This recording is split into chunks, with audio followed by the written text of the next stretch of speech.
Hello, everyone. Welcome to our next session at the Festival Innovation. I'm really pleased to be joined today by Josh Green, who is Head of Design at London Museum. Josh, welcome and thank you for joining me today. Thank you for having me. Hi. So I think let's get kind of right into it. And I know you can't probably talk about much about London Museum. You know, you are thick in it with kind of making sure that the new site is kind of ready. But this has been just a massive project that's been years in the making.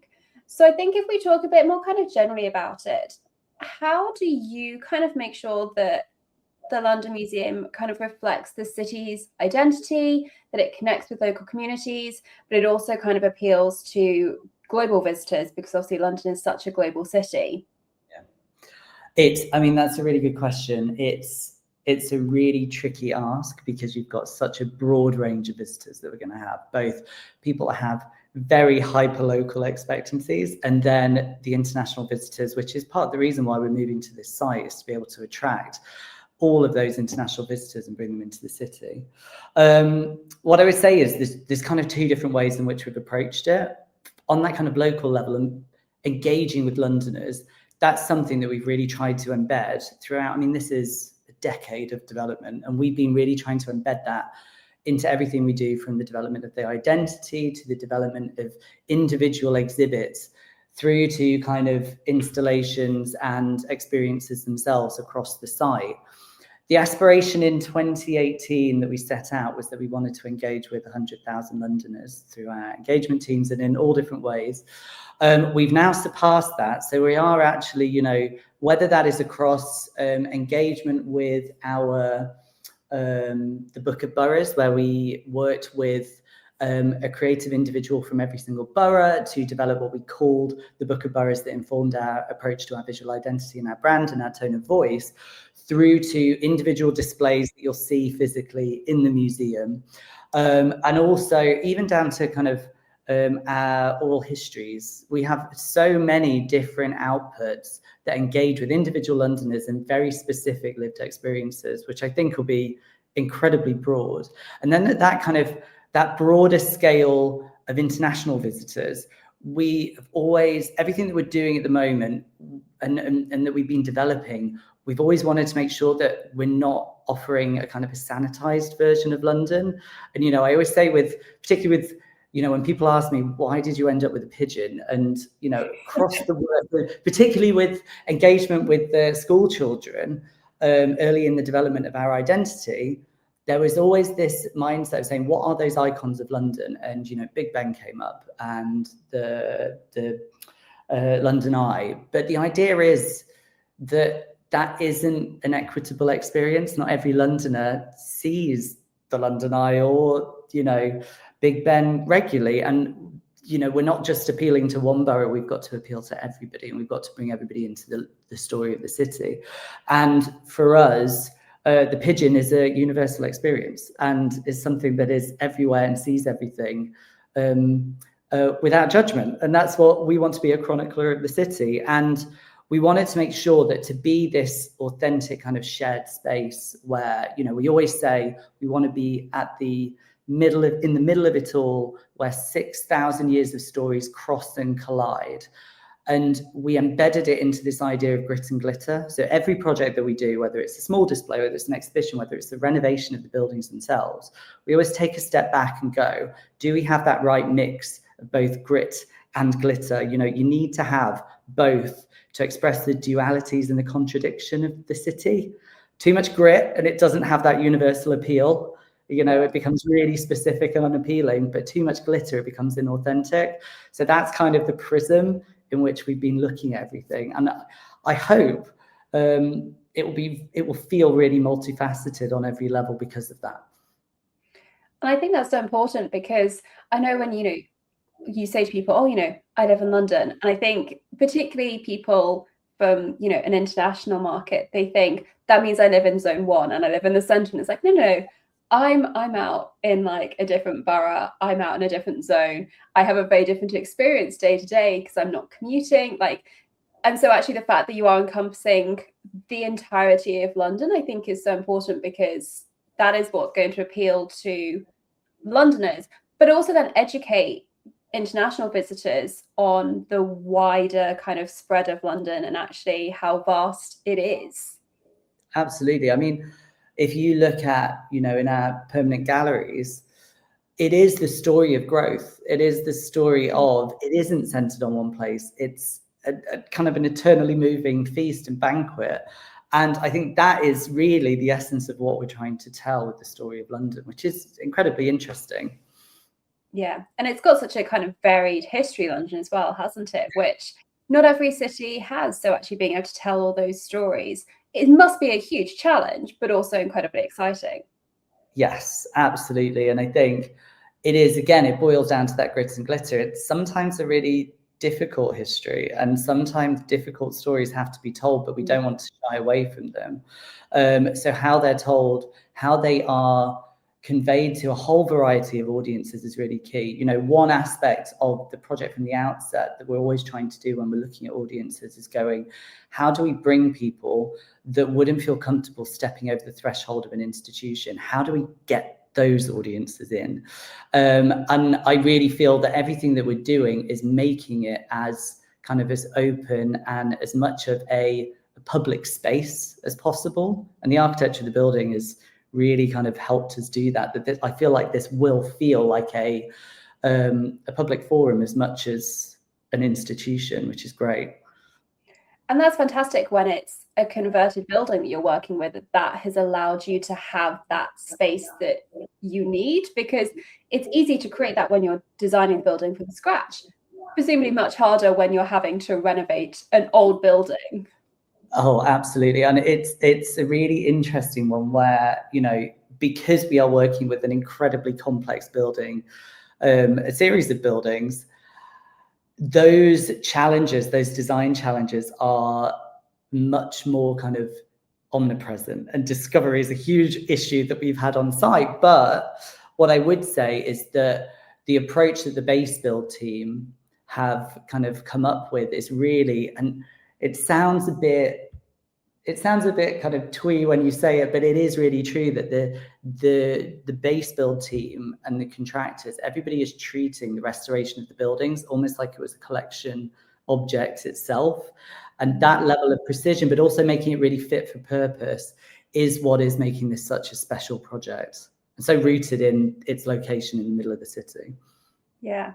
And so, you have so many different aspects. You've got the architecture, you have the design, you've got your digital presence, you're thinking about the visitor experience, marketing.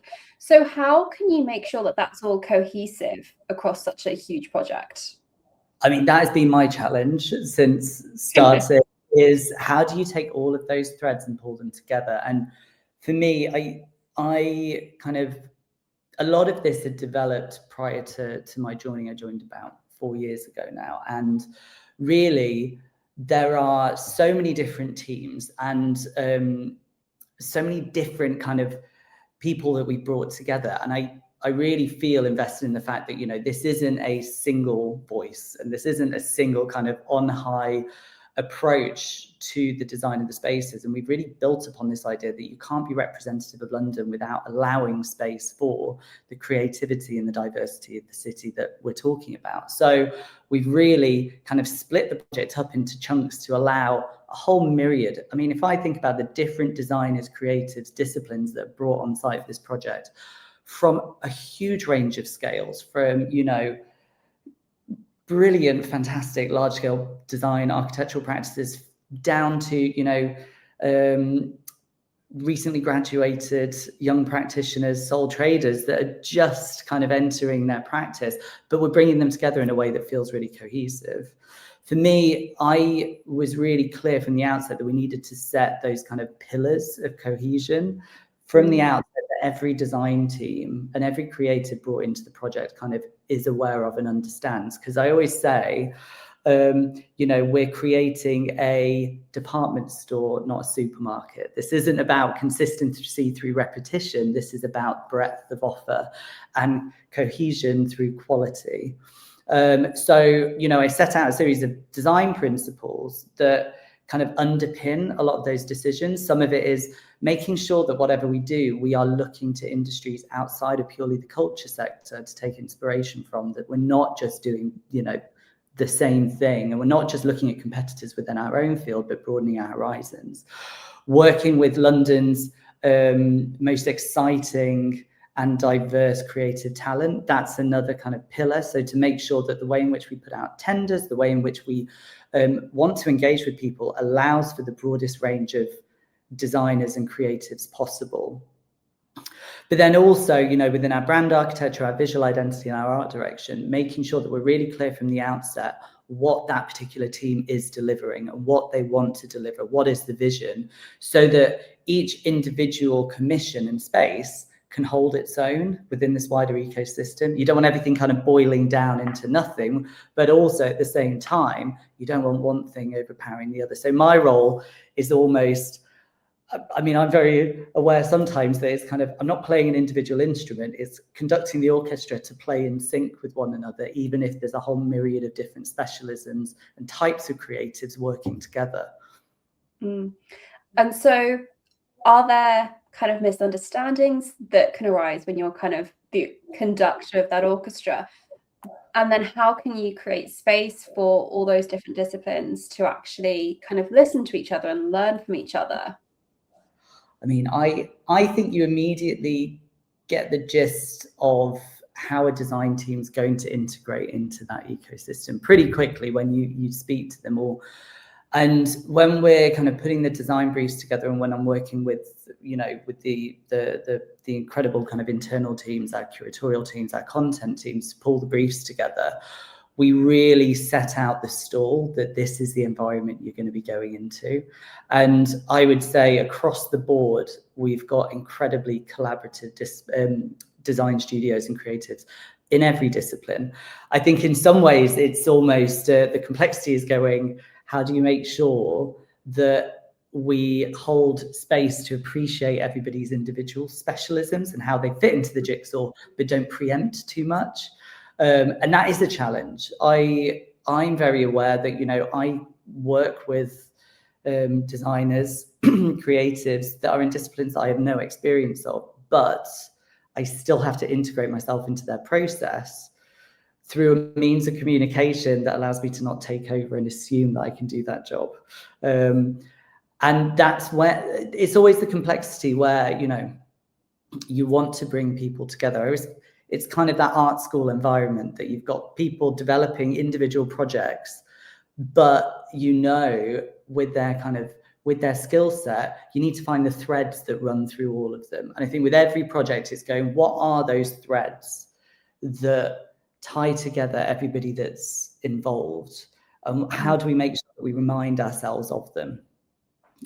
Sometimes it goes awry, but in the end, it does come together, So, obviously, because as you said, there are so many kind of different companies and creatives that you're working with. How open-ended do your design briefs need to be? Especially as you said, some of these people are working in areas that you may not understand as well. So how much kind of creative freedom can you give people while still making sure that it all kind of conforms to your pillars and is cohesive? I think that varies greatly from project to project, and that's why it's so important to be aware as to who you have on your project team when you're starting to write those briefs. As an example, our exhibition over at Dockland, Secrets of the Thames, our curator, the lead curator there, Kate, did an amazing job at coming in and saying that her vision was, she really wanted to use art and commissions to bring the story of mudlarking to life. So we weren't prescriptive with who those artists were, but we knew as a principle that that's the way that we wanted to work. And that then fed into every facet of the project. So whether that was, the exhibition design itself, obviously, but then also all of the interactives, film commissions, down to even our product development, we knew that central to that was this notion of working with artists. And I think in each of the briefs, we have, I don't like the term kind of straw man, but I think you have to workshop it out internally to almost get everything out on the table to then articulate and critique it as a group with whoever that appointed designer is.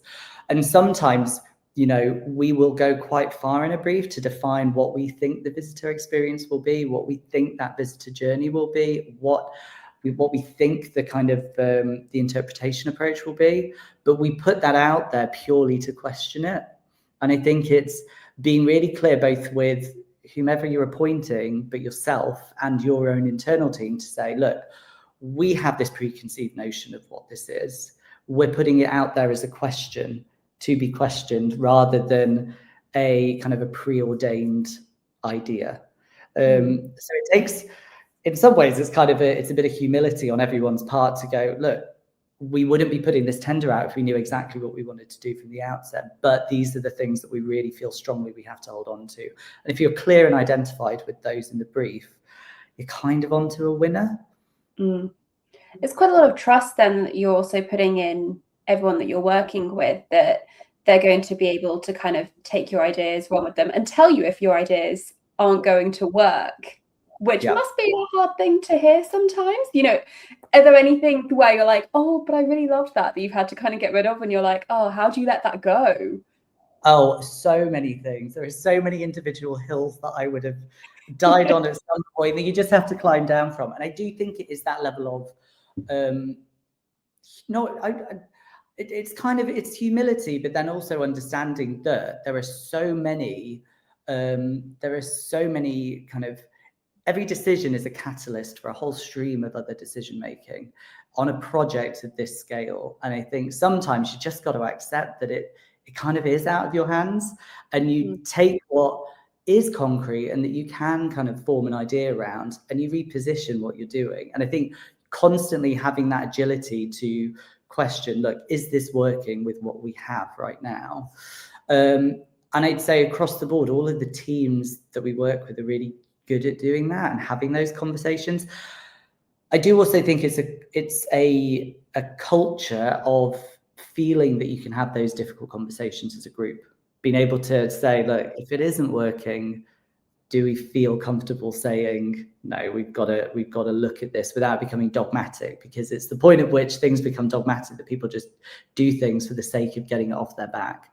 And, you know, particularly with something like the new museum, it's such a lengthy project that you've got to have that mindset in place, that you've got to feel free to communicate. Otherwise, you'll dig yourself into a potentially difficult situation. It's harder to get out of a situation than to just be kind of frank. And I would say that those situations have come, and we've tackled them. I think it's about trying to consistently question, how are we making decisions, who is in the room, and how we make sure that any problems that come up, we kind of tackle them as immediately and frankly as possible, you know? Yeah. And if we kind of look a little bit more broadly at the industry, what are some kind of really meaningful and important innovations within museums and exhibitions that you're seeing right now? I mean, it's an interesting one, isn't it? Because I've always had a bit of a mindset with, when you use the term kind of innovation, it's one of those things where it always works better when it's process, not product. That it should always be, I think for me, it's the variety and the creativity of using tools, whether they are upcoming, cutting edge, digital, technological tools, or quieter, more ephemeral, you know, tools that have existed for forever. I think it's the nuance of being able to decide how to use them. So, you know, just as a few examples, the acid house scene, frequencies at the Barbican last year that used VR in a really, really amazing and engaging way. That wasn't using VR for VR's sake, but it was the best way to convey that sense of communal digital interfacing and storytelling. It was absolutely incredible. But I think if that was the end goal and everything else was delivered to do that, I don't think it would have been as impactful as it actually was, because it felt really kind of organic in the way in which it was used. And then conversely, on the other side, I was at IMCC late last year, and there was an amazing talk by the National Holocaust Museum in Amsterdam. And that was almost, you know, that was really kind of stripping back that level of technology and new technologies and new approaches, and really focusing on the use of architecture to create a sense of place and evocation. And that was absolutely beautiful. It's really subtle, incredibly quiet. I haven't visited, so I've not experienced it myself, but that was using subtle design cues as a recreation of a sense of space. And it's interesting because both in completely different contexts, completely different narratives and content, but both of those examples kind of create a sense of place using different tools. In my mind, both are incredibly innovative purely through the sincerity in which they've used those tools. And I think that's the mindset that we need to have, is that it's not about using cutting edge technology because it's there. It's how do I tell the story in the best way possible? How do I engage people in the best way possible? And that could be with working with other communities and with other people to bring them into the storytelling. How to make it feel like an experience in the most evocative and kind of honest way possible. So you almost start with kind of the story and the emotion, and then you work backwards and kind of go, what's going to allow me to do that?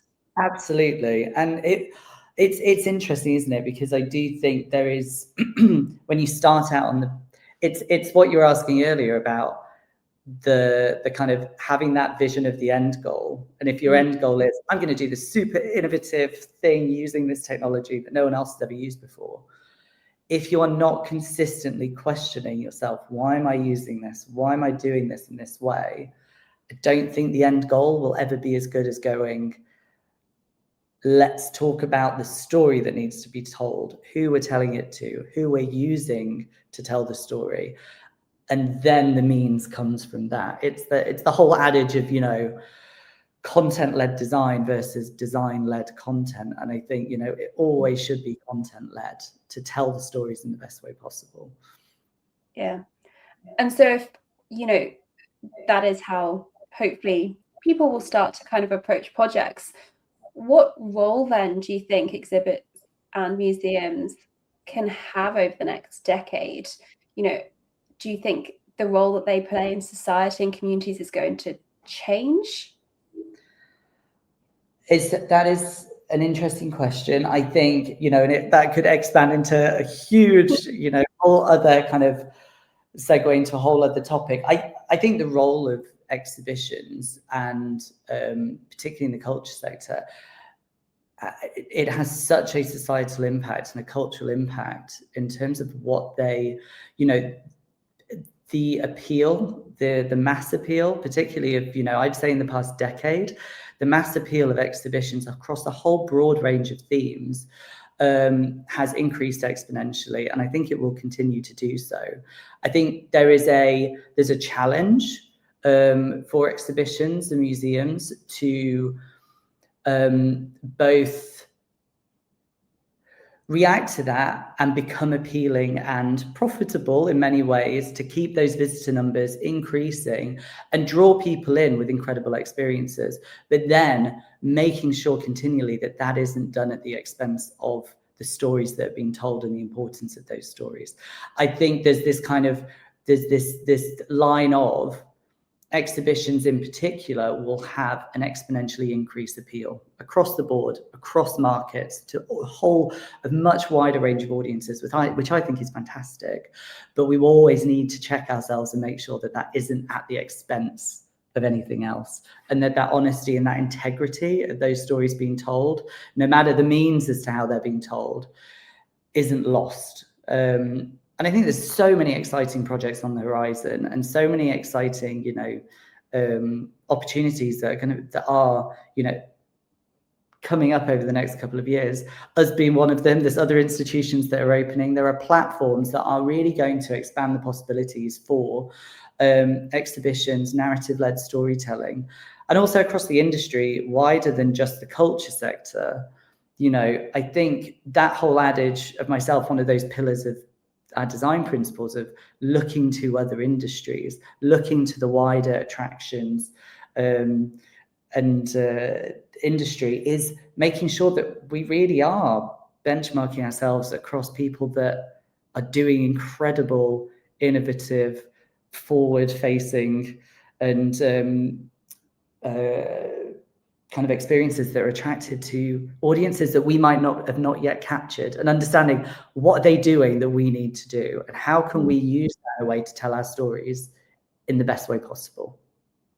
And I think that's so important, because ultimately everyone is kind of competing for the same group of people, and just kind of, it's, as you say, trying to kind of realize how can I appeal to those people, because some of those people may not immediately think, yes, I want to come to a cultural institution, but they're very happy to go to a theme park. So what is the theme park doing that you can understand and then bring into your space to try and appeal to those people as well? It's really important to try and do that. Absolutely, absolutely. I would say it's that whole thing, isn't it, of different industries really understanding where the crossover is, you know, and it's not necessarily about doing it arbitrarily, about saying, well, I have to do those things, but going, what are those cues? What are those small nuggets of why is that audience appealing to that experience, and what can we take from it and learn? Absolutely. Well, this has been really interesting. Thank you so much, Josh. We are unfortunately out of time, but we could probably keep going with this conversation for ages. But I'm so excited to see what the museum actually looks like when it opens. So thank you so much for your time. I know it's, you know, busy this year getting ready for opening. So thank you for taking the time to talk to me.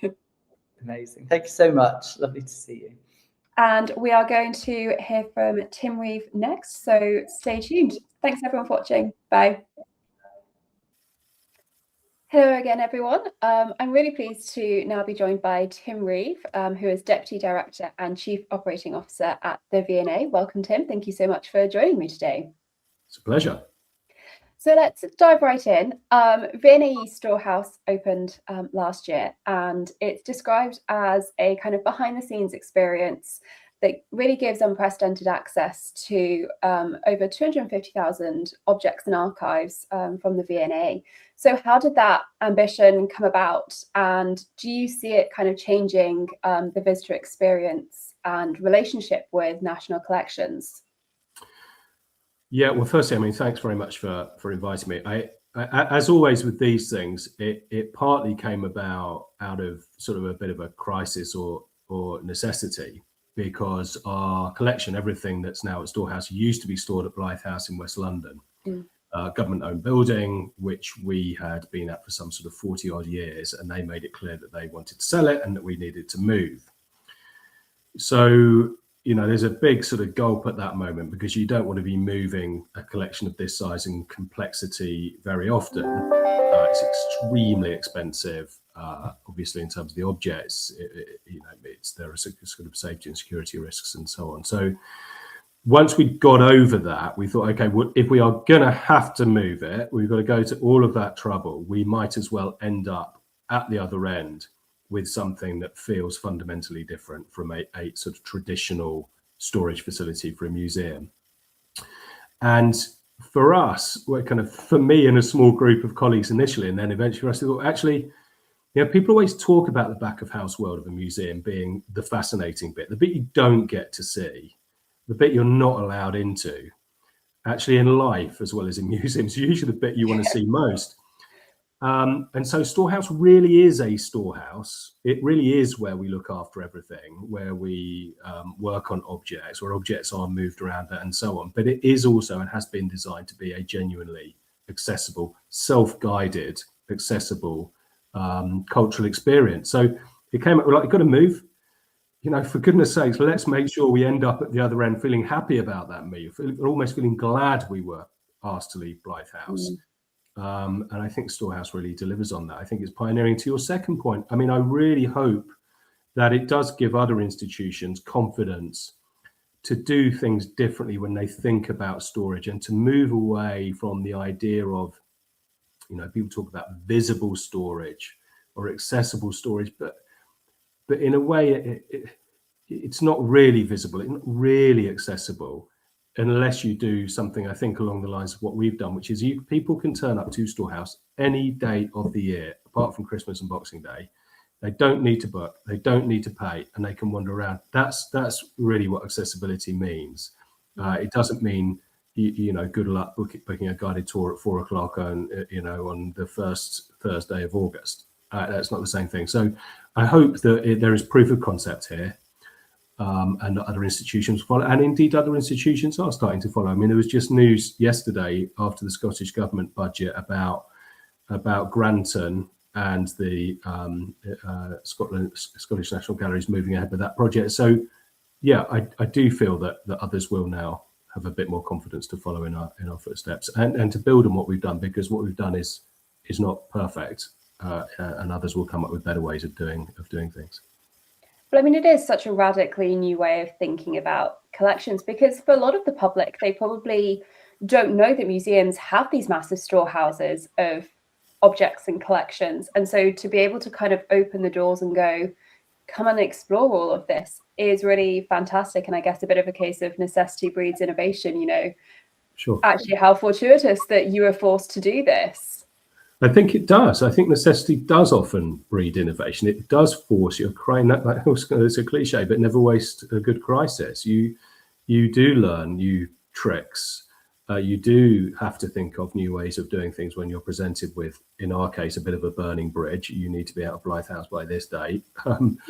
So I think that's right. And I mean, it's interesting. I think people do know that museums have big collections that are not always visible to the public, that are in storage facilities, and it's a very negative perception, which I think we understand in museums, that people talk about 5% of any museum's collection is accessible at any one time, and so I think to the extent that people know about it is a negative. Yeah. Okay, you hold these national collections in trust for the public, right? Where are they? Why are you hiding it? Why can't we see them? And of course, the reason is not because we are desperately trying to keep the public away from their collections. It's about cost, and it's about security of objects and collections, and it's about having the money. In our case, we had the money as part of the deal with government to exit Blythe House to be able to do this, to build it. So I think instinctively institutions want to share what they have, are proud of what they have.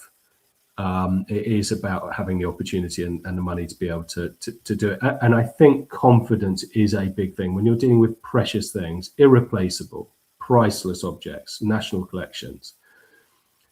Inevitably, institutions are a little bit worried about and what we've done at Storehouse is not reckless. It's 10 years of very, very careful, meticulous planning and risk assessment and so on to kind of do it.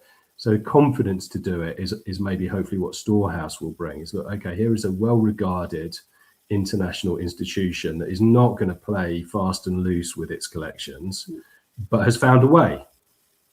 Yeah. And, you spoke about it being a sort of self-guided tour for visitors when they kind of come and have a look at all these objects. How did you kind of make sure that visitors sort of had the confidence to have that self-guided tour? But also so that they don't feel overwhelmed with your enormous collection. Yeah.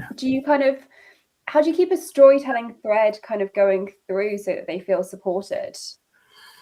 Yeah, I mean, that's a really good question. I mean, that really gets to the nub of the experience, because firstly, you're right. I mean, I think if I've understood the implication of your first question correctly, you can't assume that visitors are just going to immediately being comfortable being allowed to, as it were, trespass around priceless objects.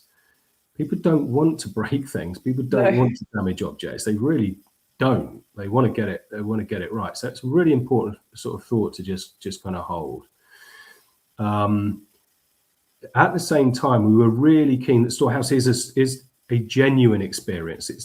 We don't want too much sort of artifice about it. It's not a permanent gallery. It's not interpreted as a permanent gallery. And if we introduce too many measures to make the visitor feel comfortable with it as a new type of museum space, you break the spell. It's a very difficult balancing act for us there.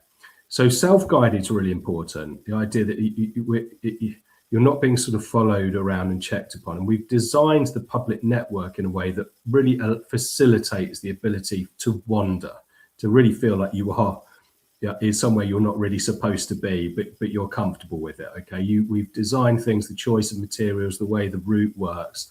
Visitors really feel very comfortable actually, and very early on felt very comfortable just going with it and exploring. The second thing is that really comes about how overwhelming it is, and of course it in one sense is overwhelming because there is so much stuff in our collection and so much stuff in Storehouse, but to not be daunted by that is part of what we want people to feel a bit overwhelmed. We want people to walk into the collection hall. There's an image of it, in fact, as my sort of backdrop here, and feel a sense of wonder and scale and theatre and sort of density. It's on our sort of tick box. How do we want people to feel when they walk into that space? Like a bit of like an oh my god moment. Just wow, like wow. And this is just the scale of it is extraordinary. You're all of a sudden you're surrounded by immediately around you by about 1,500 objects that are a cross section of the V&A collection. We want people to get a sense of wow, wow. This people talk about the eclecticism of the V&A collection, and here it is. So I'm standing right in the kind of middle of it. And then I think once people are off the collection hall and they're wandering off and around and up the building, I think they then just that sense of being overwhelmed starts to be starts to change, because then you're up close and personal with objects, and you're seeing those objects almost entirely unmoderated by glass, unmoderated by interpretation or a digital interface. And that again is really important about a back of house experience. It's not a permanent gallery, it's not an exhibition. You're looking at the object. And that's what we want people to do. Look at the object, look at the texture of the object, try and work out what you think the object is and how it relates to an object that's adjacent to it, because most of what's at Storehouse is displayed as it's stored. That again is part of the aesthetic and part of making it a genuine experience. Where we don't need to put objects in glass in the Storehouse, they're not behind glass. We've got an environmental conditioning system at Storehouse that means they don't have to be behind glass. So there is, you're right to ask, because there is that little bit of, God, really, am I really allowed this close? Is it really, I could sort of reach out and touch this object. I mean, obviously I'm not going to, but it's a very different thing. But, I've had nearly 500,000 visits in not even 10 months. Yeah. And so far, visitors almost without exception just really love it. They just love it. It's a warehouse, as you can see. It's very industrial in its feel. Choice of materials is very deliberately to go with that. It's not gilded, it's not mosaic floors, not marble colonnades. It's a warehouse building. It makes people feel very comfortable, and it's sort of intuitive. People really enjoy moving around it. And of course, there is a digital experience. Visitors can go to QR codes and so on and find out more information. And obviously they can mine the Explore the Collections database on the V&A website really easily as a sort of follow-up or while they're there. But really we don't want to, it's very lightly interpreted and deliberately so. We want people to focus on the overall experience and on the individual objects as they go around. I think it's so fascinating when you're talking about, you want to create that sense of awe and kind of wow and wonder. So was that really important when you were beginning this process? Did you kind of start it going, what do we want the visitors to feel and think, as well as obviously how you're going to protect the collection, but was that quite key for you? Yeah, I honestly can't remember. It's so long ago that we started. but the starting point was very much to move away from the idea of really quite tightly moderated access and prescribed routes. We really thought it would, from very early on, that it would only work. We could only pull this off if we really went for it, right to the fullest extent. And we talked early on about using Storehouse to revolutionize access to the V&A's collections. In order to do that, it couldn't be, the third Thursday of every month between 12 and 4 p.m. pre-booked. It just wouldn't work. It had to be something where people genuinely felt they could just come in and go where they wanted to go. And obviously every experience has a moment where there's a door that you can't go through that says staff only, whatever it is, and Storehouse no different in that sense, but it's a very extensive public network. So we wanted that sense of immersion, that sense of visitors being given agency to really wander around and explore at their leisure, to go where they wanted to go, to look at what they wanted to look at, what really popped out. What did they see over there? Oh God, I really want to go and see that, and be able to walk over and stand in front of it and see that object without seeing, their face reflected in the glass. How that would manifest itself is all part of the design process, finding a great architect, over time working on the experience and trying to kind of define it. Early on, it was we knew that we didn't want to take a backward step. It wouldn't work unless we really went for it and gave full rein to the idea of it revolutionizing access.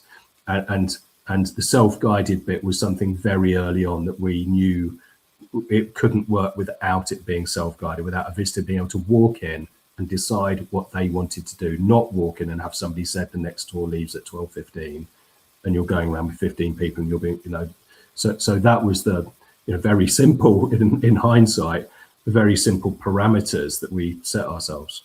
Yeah. And I guess it allows for a real sense of surprise for visitors. They're going to see something that they may not have known was in the collection, and then that could hopefully spark interest in learning more about that object, that period, which is really fantastic and often doesn't happen in a museum. Galleries are quite kind of, this is about this period and this period, and so people might make beelines for what they think they're already interested in. Yeah, I think that's right. They can come quite. There's a sort of, there can be a sort of a formula. There is sort of a way of doing things. And also, typically, if you go to an exhibition in a gallery, it's very focused on a particular medium, particular period. Yeah. Whereas what you've got at Storehouse is like a kaleidoscope experience. It's all there all at the same time. And it does, you're right, invites visitors to make their own, I mean, it sounds a bit glib sometimes, but it really happens, to make their own story, to make their own connections between objects that in a normal way of doing things, we wouldn't juxtapose, we probably wouldn't put together. Yeah. Leave visitors in a room full of everything and they will make their own connections, and they will and do. Lots of people over here, lots of people walking around Storehouse with a friend or whatever, just saying, oh yeah, it's my third visit, or yeah, I came last week. And because there's so much, you can't possibly do it all in one go. And obviously Storehouse changes because objects come and go as they go out on loan, or they have to go into conservation, or they've had too much exposure to light, whatever it might be. So Storehouse has got a slow churn to it in terms of what you see. So people come one day and think, oh, I want to come and see some chairs, but then they get distracted by a thing over there, and all of a sudden they want to come and find out about the bicycles we have in our collection, or the fact that we got the David Bowie Centre is open. So it's brilliant from that perspective. I mean, it sounds a bit lazy. It really wasn't from our point of view, but it's just like, let's just put everything there.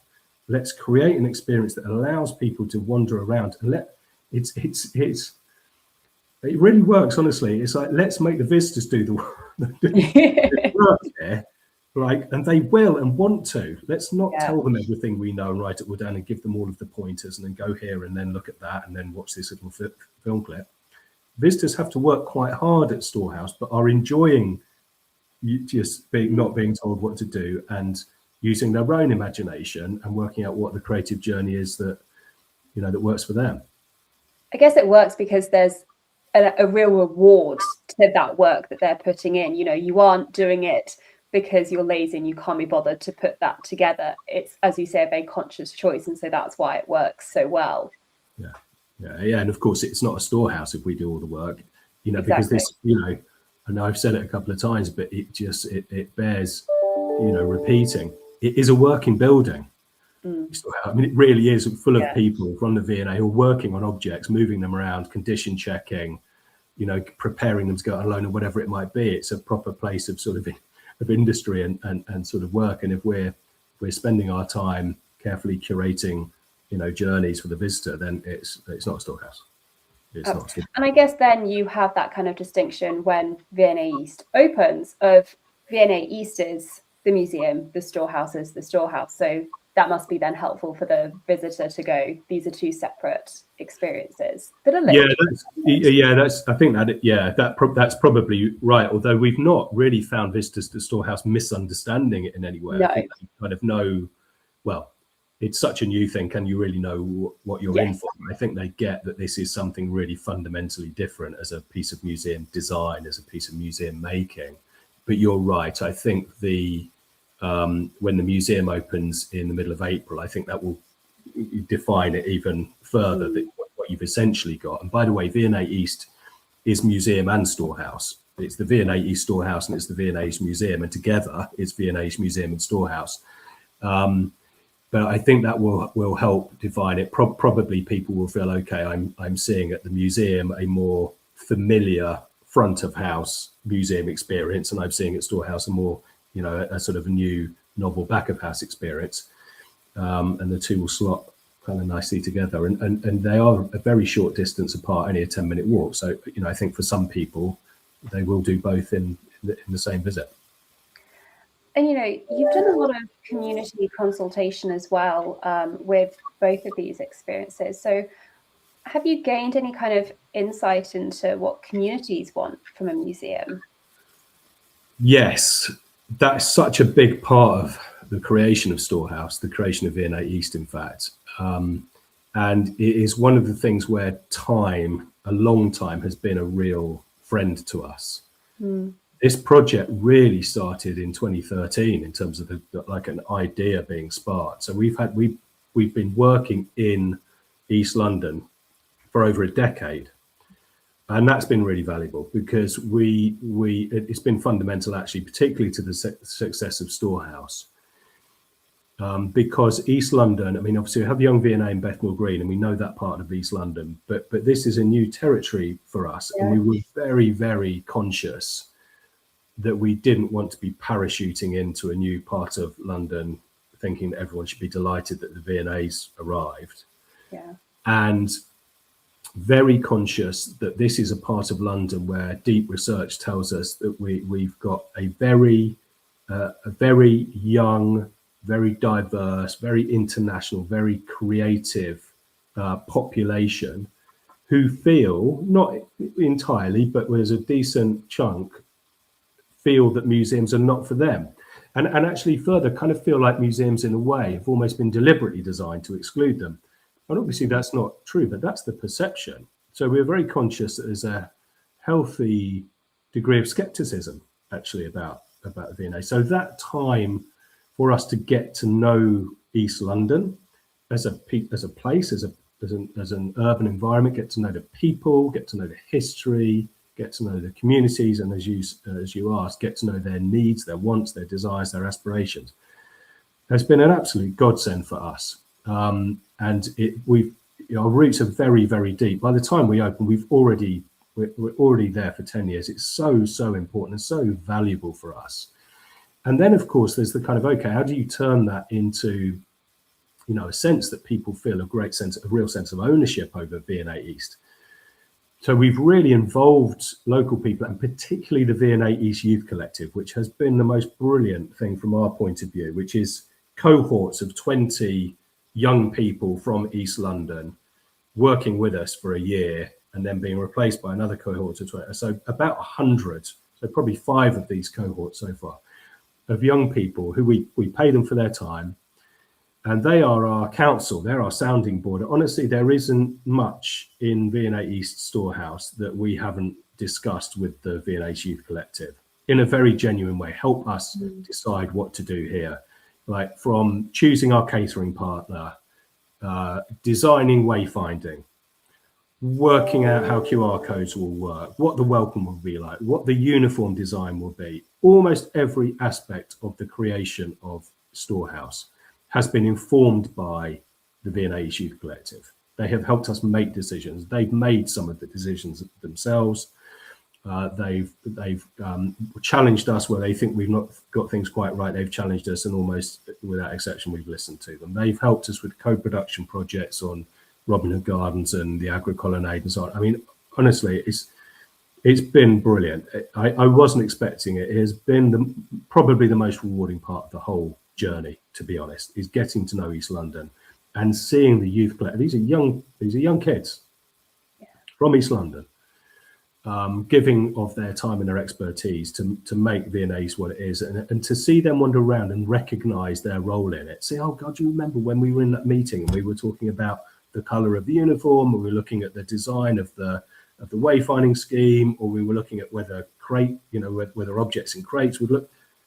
I really feel like they designed it, and that's because they actually did help us design it. So it's been so important for us, so rewarding for us as an institution, and I hope for those we've worked with. And of course, it's the start of a journey, because we've got a 100-year lease on the space at Here East for Storehouse, and we've got a 200-year lease on the museum on the other side of the park. So this is just the beginning of the process. And then, how do you then ensure that it's also appealing to a global audience? London is such a global city. Are you concerned that people are going to come out to East London for the museum? How does that work? No, honestly, I'm not that concerned about it. I'm not saying that out of complacency. It's not a big part of our business plan for V&A East, if I'm perfectly honest. It's not a business plan that really depends on huge swathes of North American visitors coming to see it. Nor is it a local museum. But there is so much going on in East London that I do nonetheless think that when people are making a choice about coming from overseas to, as it were, do London, there's going to be a very, very strong pull to East London now for them, particularly those that are coming for the second time and have done the usual suspects at South Ken or South Bank or whatever. If I was saying, if anyone was coming over to London and said, look, I've been here 2 or 3 times, what's new? Where will I? Well, just go to East London. Yeah, I mean, that's kind of easy, and it's a big draw. There's a lot to see. There's a lot to do. It's a really fascinating part of London. So I'm not worried about it out of a sort of laziness or complacency. And actually, the demographic data so far from Storehouse, I mean, and from what you see, and anecdotally, is there are a lot of international visitors already coming, because people who are coming to the UK are typically partly coming to the UK because of its cultural offer. Yeah. And if you're coming for your cultural offer, you're pretty nosy and curious about it. And young people, target audience, that they can be quite sort of flighty. They want to know, what's the new thing? I'm not interested in going to the old. I want to, what's the new thing? What's the thing that everyone's talking about? What's the interesting new sort of model? So, in that sense, what we're doing in East London, and East London itself has got a big advantage. And obviously we are part of a big legacy development in the Olympic Park. It's a great place to visit. And London and Partners and other sort of agencies are really mindful of that. So I think it will be successful as a draw for international tourists. It is sort of, in any case, almost without us, not quite without us doing nothing, but you take the point. There's a sort of an agglomeration of new things to see and do in East London. And I think how fantastic that it is encouraging people to go beyond central London when they visit, because London is so much more than just that small little area of Zone 1, isn't it? And so it's fantastic that there are these offerings to go. London is more than just Trafalgar Square and Leicester Square. It also it's really easy to get to. I mean, it's slightly maddening when people kind of say, "Oh, guys, it must take ages to get there." But it doesn't. It really doesn't take ages to get there. Yeah. You've just got to do it once, and you'll see that. I've and also got the Elizabeth line. I mean, I've got from Stratford to Heathrow Terminal 5 in 45 minutes on the Elizabeth line. Yeah. So there's really no reason. There are no barriers. No. For visiting East London, you just got to do it. Yeah. And if we just kind of take a little bit of a kind of step back and look a bit more broadly at the industry, where do you kind of see the most meaningful innovations in exhibits and museums at the moment? Well, there's a lot that we think about around the sort of digital experiences at the minute. So through the pandemic, there was quite a lot of experimentation going on with exhibitions that could be accessed, viewed, enjoyed, and experienced virtually. And building on that, now you see around the world, a lot of highly digitized, projection-based museum experiences. Well, are they a museum experience? That's a kind of question. But cultural experiences. So we're familiar with things like Lightroom here with David Hockney. You can see there's sort of Atelier Les Lumières in Paris. Things like Team Lab that just opened a new Team Lab in Abu Dhabi, and so on. Like full, deep immersion, and described as cultural experiences. And of course, they are to an extent a cultural experience. Not really a museum experience from my point of view. But nonetheless, it's definitely leading us to start to think, okay, how can we engage with that world? How can that world be relevant to a museum goer? We don't want to Disneyfy what we do in museums, but there is definitely something in that space that is quite interesting for us to think about. We're in a museum that is, and has for decades, which is a surprise to some people, been collecting born digital art and design. There's obviously a big debate around how that intersects with a very fast-moving world of artificial intelligence, how that affects what we do. So these are the sorts of areas really where institutions like the V&A are spending quite a lot of time and brainpower trying to think, okay, how do we respond to this? How do we engage with this? How can we make this a meaningful part of the experience for a V&A visitor, whilst at the same time hanging on to what we do and what we do best, like Storehouse behind me, which is fundamentally a very, very analog experience, and deliberately so. It is about a focus on the object and visitors putting their iPhone away, to be honest, and really focusing on the object itself. So yeah, that's where I think there's a lot of interesting thinking and work to do. Absolutely. Well, this has been fascinating. Thank you so much, Tim. I could probably talk to you for hours, but it's so great to kind of hear more about V&A East and V&A East Storehouse, and I can't wait to get over there when V&A East Museum opens. We are going to hear the winners of our Exhibit Innovation Awards next, so do stay tuned for that. And Tim, thank you again so much. Great pleasure. And now the winners of the Blue Loop Innovation Awards 2025 Exhibit Animals category. Third place, Barcelona Aquarium from Treson. Second place, SeaWorld San Diego Jewels of the Sea, the Jellyfish Experience from AVI SPL. And first place, National Geographic Photo Walk Animals of Earth from National Geographic Society. Congratulations to all of the winners.